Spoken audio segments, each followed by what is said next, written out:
We're live. I don't know if I'm live. I guess I'm live. Microphone's on. We're going. So we are going to show some never before seen crime scene photos that we'll go through together. It'll give us a little look into who Mindy was. It'll also tell you a little bit. I mean, you can tell a lot, especially you can tell a lot about someone who, you know, didn't get back to the house. Like she left her house and never made it back. And we're going to look at some crime scene photos from inside her house, some photos that they took. You're going to see the layout of Mindy's house, how it was kept. You know, that gives you a little sneak peek into Mindy Lee. Without knowing her, without knowing who she was, you'll get to see a little bit of who she was just by peering into her house, you know. And this was before, you know, Facebook Lives or anything like that. And so getting a chance to peer into her life a little bit. And there is some pictures and some video or some pictures and stuff that we'll show of stuff in the house, as well as we're going to look at maybe some things around a motive for someone to hurt Mindy Lee or to cause Mindy Lee's death. If there was foul play and this was a premeditated plan thing, maybe we uncover some things there. And so we'll just jump right into it. So I guess I'll show you more than just that is not what I want to show you. Let's stop sharing the screen. Go to application windows. All right. We'll just first start with a few little things. One, if you're new to this case, Mindy Lee was a mother of two. She went missing on the day after Thanksgiving, 2010. The circumstances surrounding her disappearance are strange at the very least. Very strange, and maybe show a lot of foul play. At the most, at the extreme end, we could scream foul play about a bunch of stuff. At the lower end, man, the disappearance of Mindy Lee was strange. And so the story is told that she went up to Woodland Park on Thanksgiving Day, spent the night up just outside of a place called Divide, Colorado, in a neighborhood called Sherwood Forest. Then on Friday at some time, phone calls were made to both her oldest daughter and her mother, and they were very strange phone calls. And it sounded like Mindy was in trouble, needed help. And then the people that Mindy was with kind of grabbed the phone away and talked to the mother and said, "Hey, Mindy's not feeling good. We're taking Mindy to the emergency room or the urgent care." I have some photos that were in evidence, but they're so fuzzy that they don't really show. I think what they are, let's just bring them up. I think what they are some sort of photos trying to show that this was maybe Mindy Lee. But let's look at the dates and we'll look. So this first photo here is, it looks like it's 11/26/10, which would be the day. It looks like it's like three people entering into what could be the emergency room. I don't know that these are actual. Are you good? Yeah, I'm good. I don't know that this is what this is. Like, they're not labeled, but it shows some people entering what could be the urgent care or the hospital, right? I don't, they're not identifiable. They're dang sure not identifiable. So these are the pictures that were actually crime scene photos. Let's show another one here. I'm going to show, it shows like somebody clear at the desk. And again, these aren't photos that I know for sure what they are. I am making an assumption when it comes to the fact that these could be evidence photo. They're definitely evidence photos. The question is, what are they evidence photos of? Like, is this isn't Mindy Lee right here? I'm 100% sure this isn't Mindy Lee. I've seen Mindy Lee's pictures from both her autopsy and from photos that were recent, and I know that this isn't Mindy Lee. Now, who this is, I don't know. If this is Kim that telling the story that this is, you know, they went into the emergency room or whatever. Again, these are photos directly from the crime scene photos, and there's 3 photos that show this lobby.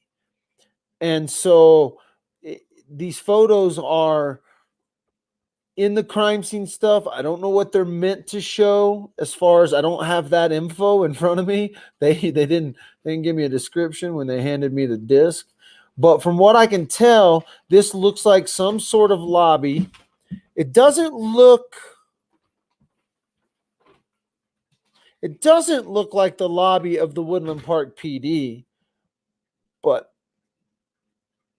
because I know that lobby, and this just doesn't look like that lobby. This looks like the lobby of, it actually looks like the lobby of the urgent care that I am familiar with.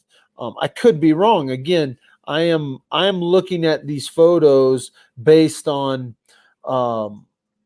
this is the stuff that was in evidence. So there's definitely time stamped. They're definitely time stamped the day Mindy went missing.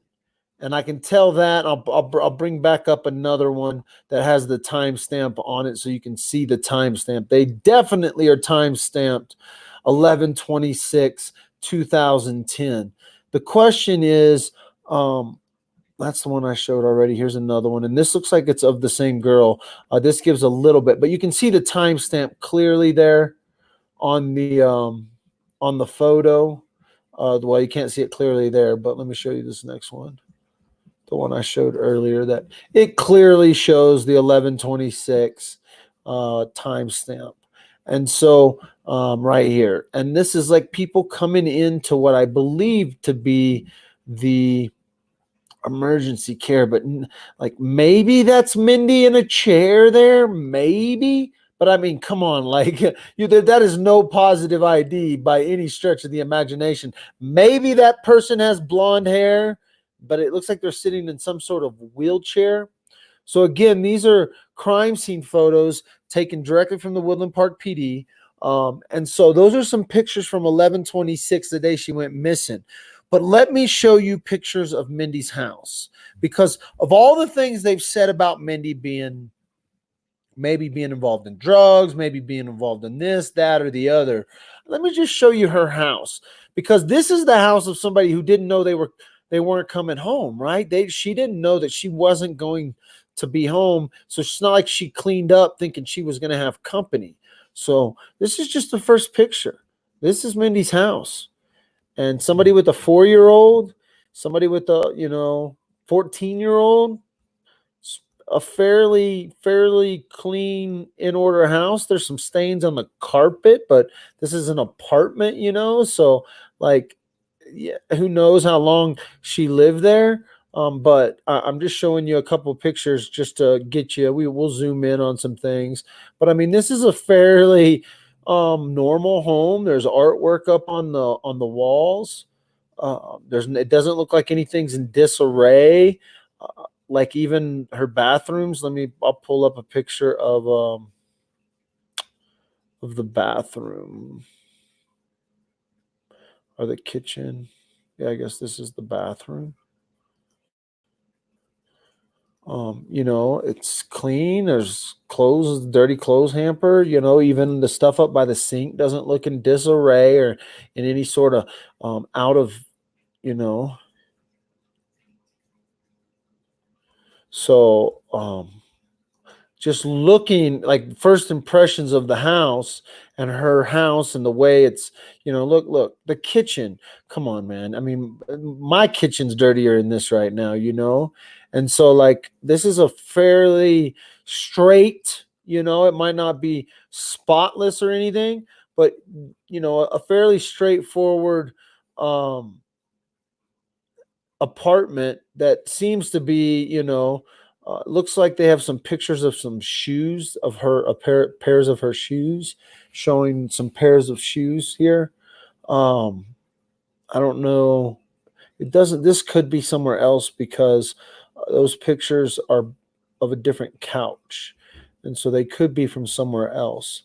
Uh, so, but as we show, let me see if there's another angle. Here's another angle. I mean, the house is fairly put together. I think that big trunk that's in the middle of the room there, I think that's actually probably some sort of crime scene trunk, some sort of work trunk. But again, artwork, there's not like trash or there's not anything. I mean, like my house has got more crap on the ground right now than Mindy's house. So all I'm saying is just very normal. It doesn't look like her life was in a wreck. I mean, people's homes are, can be direct reflections sometimes of of their of their lives. And Mindy's house definitely doesn't look like somebody who had some, out of control stuff. Now, listen, these are crime scene photos, okay? And so these are direct photos from the police, and they take a photo of something that I'm going to show you, and it kind of goes back to the story that Mindy Lee may have known something. She may have known something, and it kind of like points at maybe a scenario of Mindy Lee being involved in another case, and that is she has a letter here from the DA. Now, this letter could be a number. It could be a number of letters. It could be a number of op things. But these letters, show something, and I don't know if it's hey, she knew something or she was talking to the DA about something. But I'm going to show you a couple other things that I have in front of me that we're going to look at. I want to pull this letter up here and zoom in just so you can read some. Maybe I already grabbed the wrong freaking one. Let me see here. Here it is. So let's zoom in here. I want you to understand that this letter is for victim witness. Like it's labeled victim witness. And so, they don't just label not every letter to people. No, it's not a jury summons. It would be labeled jury summons. This is labeled victim witness. This isn't a jury summons. It's very, very clear right on what it is. It's also not it doesn't look to be just a single letter envelope. It looks like it's a little thicker. It's got a little bit more information. And so it says next court right here in here. So it might be like a next court appearance it could be a motions hearing where they have to have the victims there or the witnesses there. It could be something. So I'm not implying anything other than they took a picture of this letter. It was in her house and there was something going on. All right. Now, the rumor that I have heard and the rumor that has been, talked to me about is that Mindy knew something. And there is an article that came out about a certain murder that happened and that there was a plea deal met. Now, whether or not, I would think if Mindy was really a witness in this case that I'm about to read about and about to pull up a picture of, if in fact she was a witness, I would have thought that the DA would have done whatever they could have to figure something out. Like they would have, gotten wise to the situation. All of a sudden, Mindy dies suspiciously, and then she's a witness in this case. So the case that we're talking about here is this article right here. And let me pull up that so I can zoom in on it and I'll read it.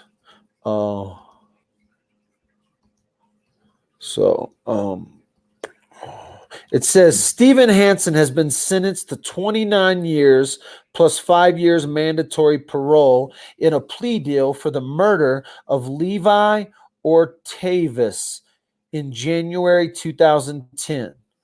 Police say on January 22nd, 2010, family members of 42-year-old Levi Ortez of Colorado Springs reported him missing and said they were worried about him. Several interviews led investigators to search a home in the east central area of Colorado Springs on February 10th. Evidence found at the home was suspicious enough for detectives to believe a crime had occurred there. Stephen Hansen, 34, of Colorado Springs, was then arrested and charged with second-degree murder based off information from the investigation. Detectives searched a wooded area off of Gold Camp Road, roughly 15 miles east of Victor, on February 11th. It was there that they recovered the body of an adult male that they believed to be Ortavis. The El Paso County Coroner's Office autopsy results show that the cause of death was determined to be blunt force trauma. Henson took a plea deal on charges of second-degree murder. He was sentenced Friday to 29 years plus 5 years mandatory parole. Coit Holbert, 39, was also arrested in February 2010 on charges of accessory to second-degree murder and tampering with evidence. According to court documents, those charges were dismissed March 2011. So there is a story that Mindy had some sort of knowledge. Now, I probably could dig into this case a little bit more, and I probably will, and find out. It looks like they actually give us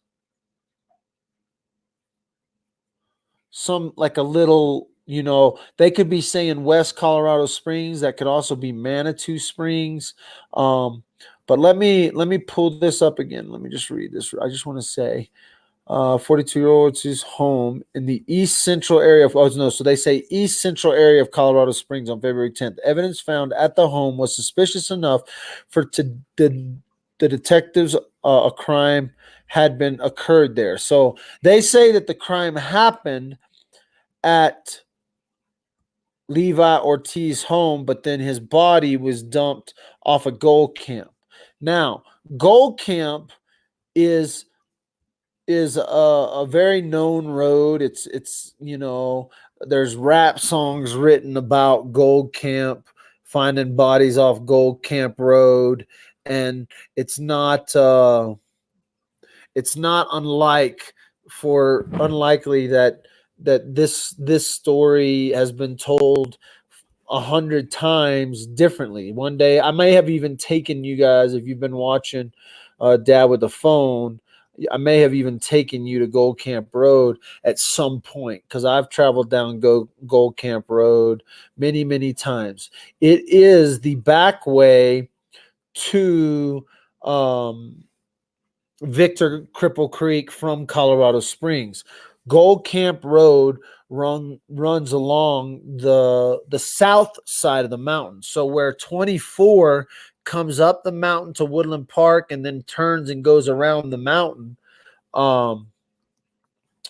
The Gold Camp Road is the south side of the mountain, so it swoops under the south side of the mountain. Let's see if we can kind of do a quick understanding. So Gold Camp, this is Gold Camp coming into Victor, Colorado, maybe. Yeah. So this would be coming into the mine. So you can see this is the Victor Cripple Creek. So Cripple Creek's right here.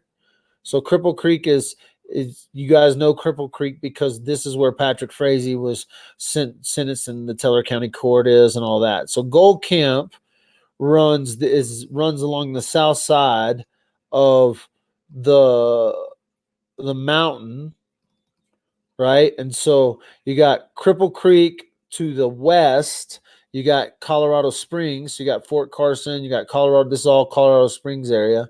It runs, and Gold Camp comes out behind the Colorado Springs Zoo. It turns into Osage Road and it runs. But this is some of the roughest mountain terrain you would ever get in between Cripple Creek and Victor, Cripple Creek and Woodland Park or Cripple Creek in Colorado Springs. It's like a shelf road, so like there's a cliff sides that go. These are like cliff drop offs as you get farther down here. So like this is along the side of a cliff. This road moves along the side of a cliff, and so a lot of area to hide a body, a lot of area to dispose of a body. So somehow the story goes Mindy had some sort of prior knowledge of this Gold Camp body being found, and that she wanted to come forward with this and she wanted to talk about this. And so a lot of people think that she was quieted for this very reason, to cover up another murder.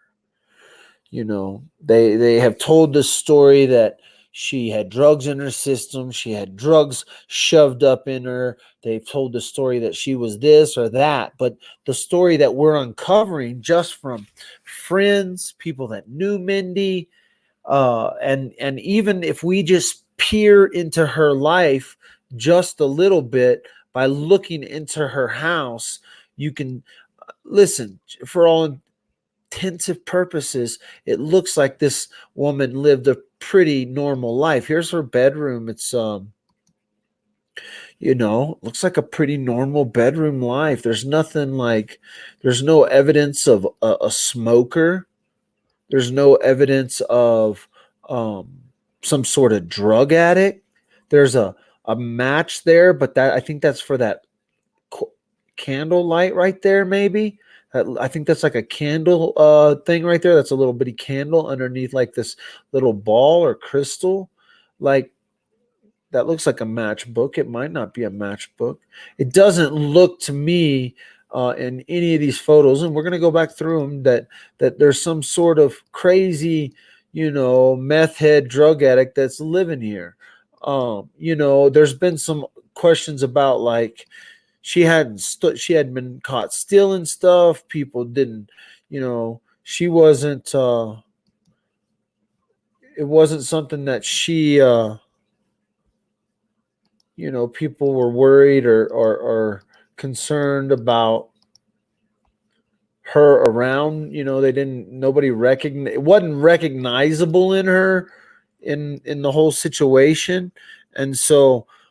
When I look at pictures and I look at this situation, I'm trying to look at this with an understanding that, like, if in fact she had some sort of issue or some sort of problem with some sort of substance, drugs, there would be evidence of her life. Now, we don't have all the evidence. We don't know. We don't have all the pictures. We don't have, everything, but we have a little bit. And what I look at from a little bit of a aspect is, this woman was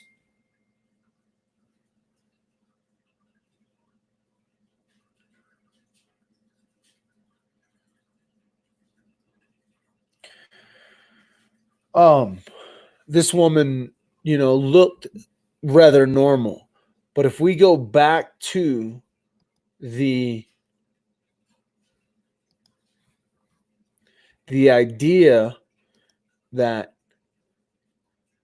somebody was responsible for her murder, um, we can look at some things like why would someone want to be responsible, or why would she be wanting, what's the motive in killing Mindy? Why kill her, right? So if it wasn't an accident, if it wasn't just a drug overdose with three people and they just are hiding it, right? This is a whole nother scenario. One, why does she have a letter from the district attorney? Was she a witness in another case? There's a case that has been brought up time and time again about a body being found on Gold Camp Road. We know that one person was convicted and was sentenced to prison, but we also know that there's another person that literally got away with it. All charges were dropped. And this is an interesting character, this Coit guy. This Coit guy has come up a couple of times, and with people trying to figure out who may have more say, there is rumor of other guys that were there, from eyewitnesses, from people that were there while this happened, that there was someone else. There was a third person. And, I don't know how much they looked into these individuals or how much of the story they knew. They had to have seen that letter on the table. They took pictures of this letter. They had to have gone and figured that out. So is that letter even relevant from the district attorney? I don't know. I don't know what's in that letter. But I know when I look at these pictures of her house, the car is another thing. I've got pictures of her car. Now the car, this is her trunk. Her car is crammed full of shit. And her mom says she don't know where all this stuff's from. Like, her mom even tells the story that she doesn't know what this stuff shoved in Mindy's car is, whose stuff this is. This isn't Mindy's stuff from her house. The back seat was filled with stuff, different things like that. And so you have to ask the question, where is all this stuff coming from? Where is all this stuff crammed in the back of her car for? Whose stuff is it? If it's not Mindy's, whose is it? So I'm just trying to cut back some photos here. I'm trying to get to different photos. I've shown pictures of Mindy's inside of the car where there's microwaves and there's different stuff just crammed throughout the car. I don't know if I've shown this trunk picture yet. But again, Mindy's mom says, like, most of this stuff isn't hers. Like, this stuff that's jammed in her car, it came from somewhere, and it wasn't normal for her car to be packed down. You see her,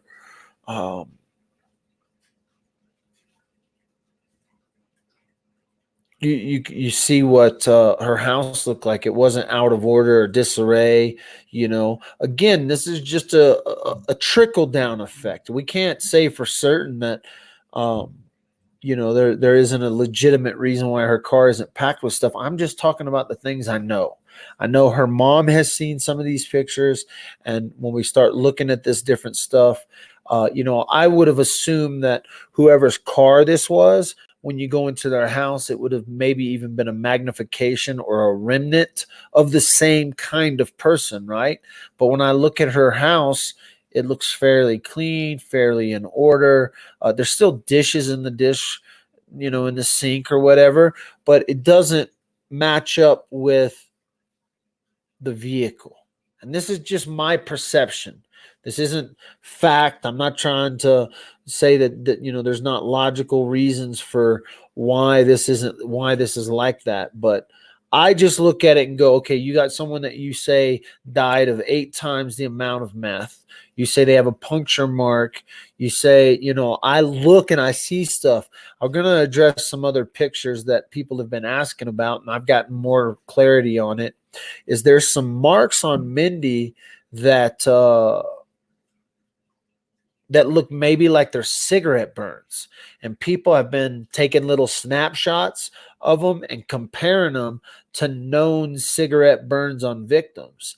And somebody has asked me about that, so I'm going to show those pictures. So I'm going to show some pictures that are a little bit could be considered a little bit graphic, and so I'm just giving you kind of this warning before I show these pictures, because these are questions people have asked. So like all I'm trying to do is figure out uh, all this evidence we're getting, these crime scene photos, these autopsy photos, these pictures from Mindy Lee's autopsy show some evidence of what some people have said look like cigarette burns.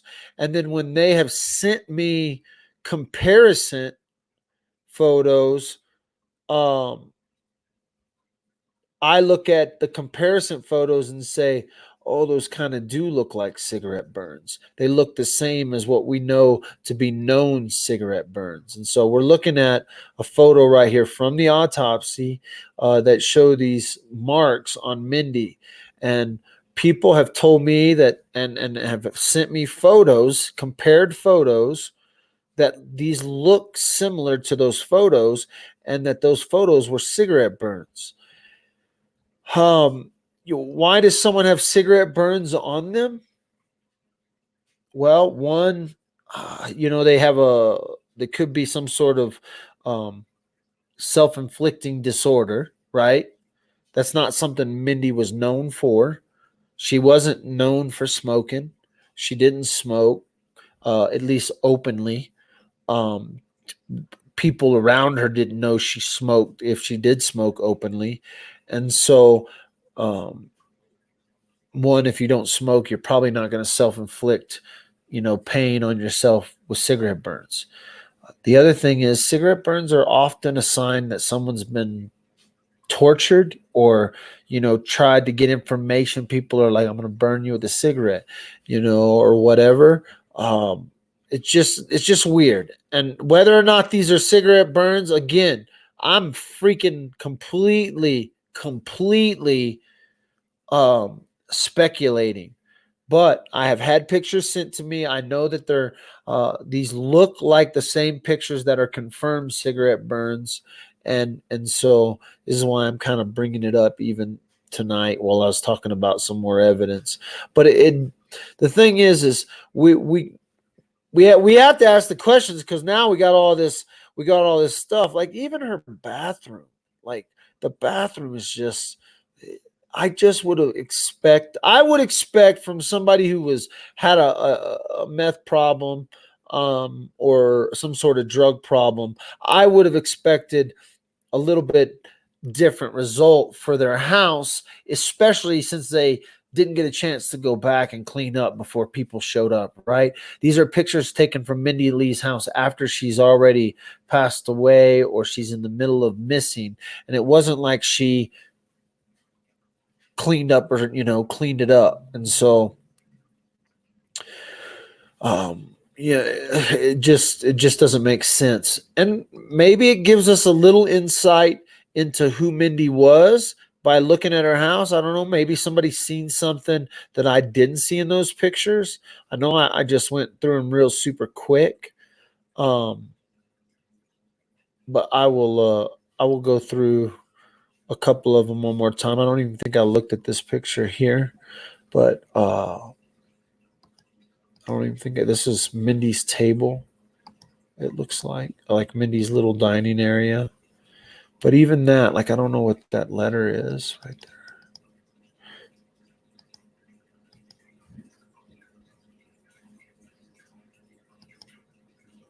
I don't know what that is. Looks like some sort of just letter that was placed there.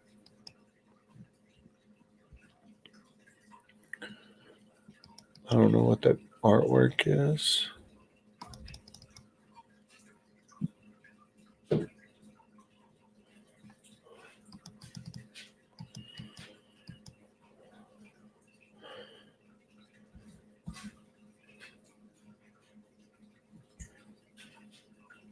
This is just an apartment down in Manitou Springs. It's not like any special place. I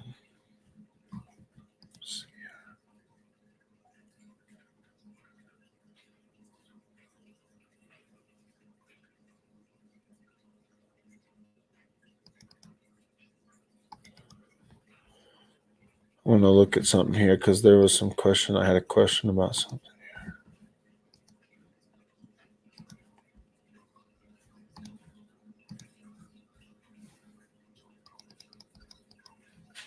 Looks like she collected seashells. Looks like there's a pair of glasses. I don't know if those are Mindy's or who those are.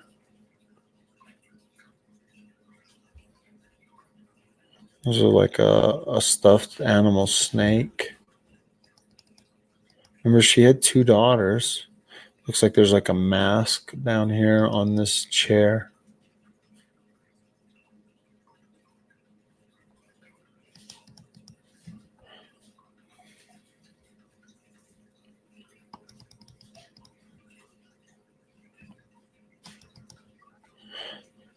From what I can understand, that no drug paraphernalia, no nothing. That could be a leaf or something. I don't know what that was, but from what I understand, no drug paraphernalia was found.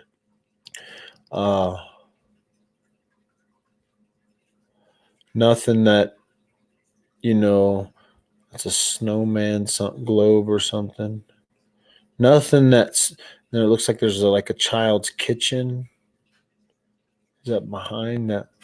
It looks like there's a child's kitchen behind that table. Yeah. So, like, this is where her 4-year-old daughter lived with her.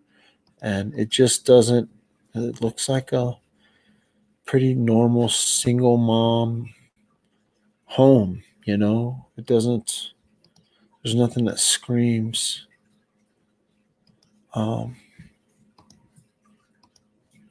See what somebody says something on the couch. Yeah, looks like there's a little purse and I don't know if that's like I don't know what that could be, a frisbee, a pot holder, like a pot placeholder for a table. Looks like a purse, a bag, a couple of pillows. You see the tag on the pillows. These are pretty high resolution photos taken. I mean, these are police crime scene photos. This is definitely, remember when I said this cart was probably law enforcement's? It definitely is. Now I see the radio. I see their little knapsack. So that little cart that we saw in the let me see. Oh, I was looking at the photo here and wasn't showing y'all that one while I was zooming in. Let me pull this photo back up here and show y'all the couch because of what was I was looking at I had the wrong photo pulled up, but this is the police bag, like I said, right? There's his radio, stuff like that. And then if we look at the couch, it looks like there's a purse, and some sort of like maybe what I would say is like a table pot holder, maybe. And then the pillows, the throw pillows. So, but that is definitely the cop bag in the middle. So these are the cop photos. I mean, it's crazy to think. I'm gonna pull up again, and because I didn't zoom in on a couple of things. One, we'll look at the kitchen one more time just to show you guys. I mean, the kitchen is fairly clean for a single mom, not knowing people are coming over, not knowing that they're going to be looking through her house or anything. It doesn't look like it's and she got, obviously there's a couple of dishes in the sink. I don't know what that is over there. Looks like this.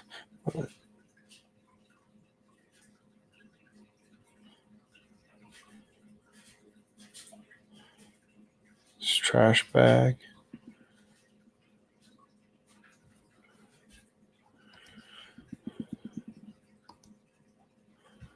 So, I think I've kind of gone through all these photos as best as I could. We'll look at this one more. This kind of just, again, the story that they're telling and what we know and what we've talked to people about when it comes to Mindy's life. Let's see, I want to see. So it looks like there's a fan in the mirror. I already looked at one table. I don't know what that little something hair, like, I don't know, some sort of phone holder maybe. I don't know what that is.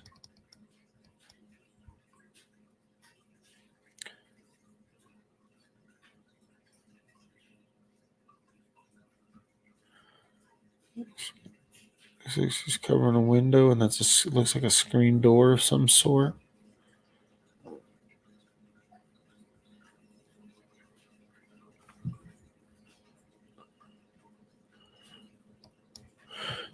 So I can look at these photos in detail over and over and over.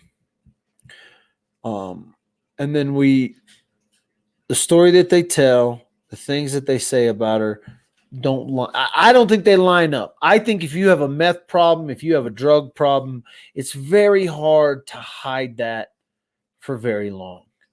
And so if we take that out of the equation, we say, okay, if the drugs were the method in which they used to subdue her, then cover up her death, then why? Why? What do they want to do? And it takes me back to the story that she knew something about another murder. Whether that's true or not, I don't know. This is the story that has been relayed to me through family and friends.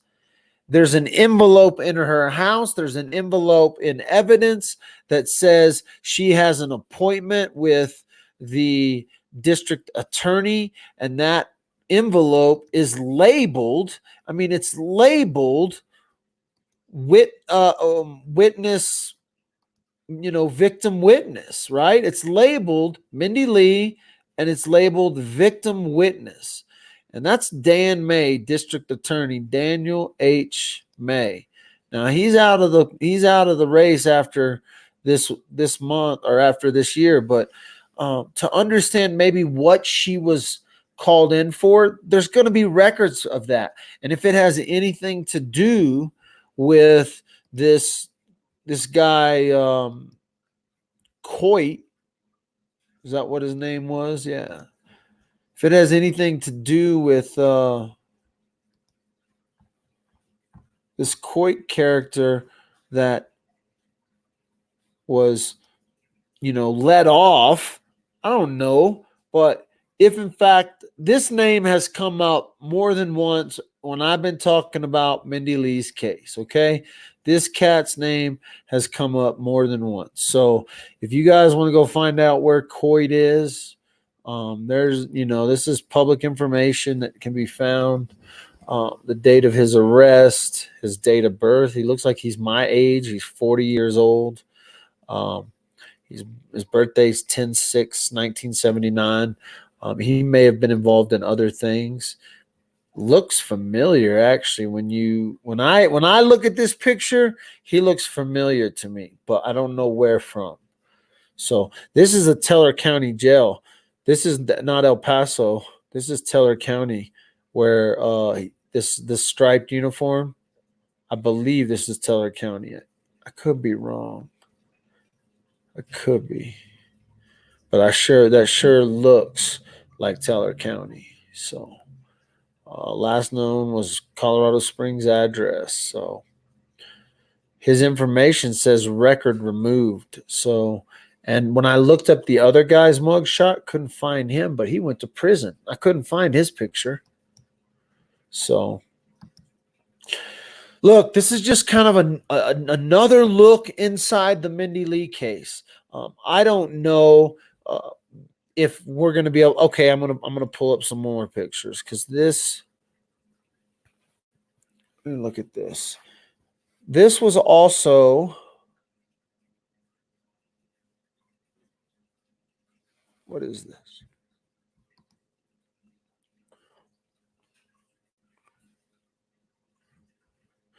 Okay, I have a couple more photos. This is going to tell us more about Mindy too. These were in the crime scene photos. It's going to give us a little bit more information. It's not going to give us any information that I don't think we already have. People have already talked about this. Her friends have talked about this. Her mother has talked about this. So I'm going to go ahead and bring this up, and we'll look at it. It looks like it's some sort of medical check-in record. Um, I don't know. Let's see if we can. It looks like it just has her date of birth. Oh, here we go. So this is 9/17, and I'm gonna. She had some labs done, some sort of labs done, because that's what these are. These are labs, makeups. I don't know if this isn't her toxicology report because this is in 9. This is 9/17. I doubt this is 9. So this is not a year later, right? I think this is the month before because this is all Mindy Lee's handwriting. I actually think that she signs the bottom. There's a picture of the bottom, and I think they're showing Mindy Lee's handwriting. And so she had some sort of but this could have been for any number of reasons. This is something they probably found at her house, but they show her signature there, so prescriber's signature, and so this again was just something that was it's in evidence. I don't think it's too crazy to show. It showed that she had some prescription medicines. It showed that they tested her for some things, and so. Donna says she had a cyst on her brain, and so that may have been what she was going in for the testing. Those may have been some testing. 5/27 is her birth date. Prescriber is the doctor. Gotcha. So there is, there may be she had gone in for testing, and that paperwork was just found in her house, and that's why they took pictures of it. Nevertheless, they put it in the crime scene photos. Biggest question I think that we could maybe look into is why was she getting letters from the victim witness department of the district attorney? What was that all about? Was that an open case? Was she a witness in a case? Did it have anything to do with a murder out on Gold Camp? These are the stories that come before her disappearance, right? Her mother telling the story that she knew something about something comes before she disappears. Her mom tells this story. There is a letter that her mom has never seen the contents of that letter. And so is that letter in evidence? I don't know. They took pictures of it. So if you're just catching up, we have just gone through some crime scene photos. We've looked a little deeper into Mindy Lee's life, a little deeper into some of the crime scene photos they've released, and to maybe understand just a little bit more about Mindy Lee. It's the story of they tell one side of it. The evidence looks like it points in total different directions. The things that they are saying about her don't necessarily match up with the life that she was living, according to her friends, her family, and even, in my opinion, the way her house is situated and arranged. So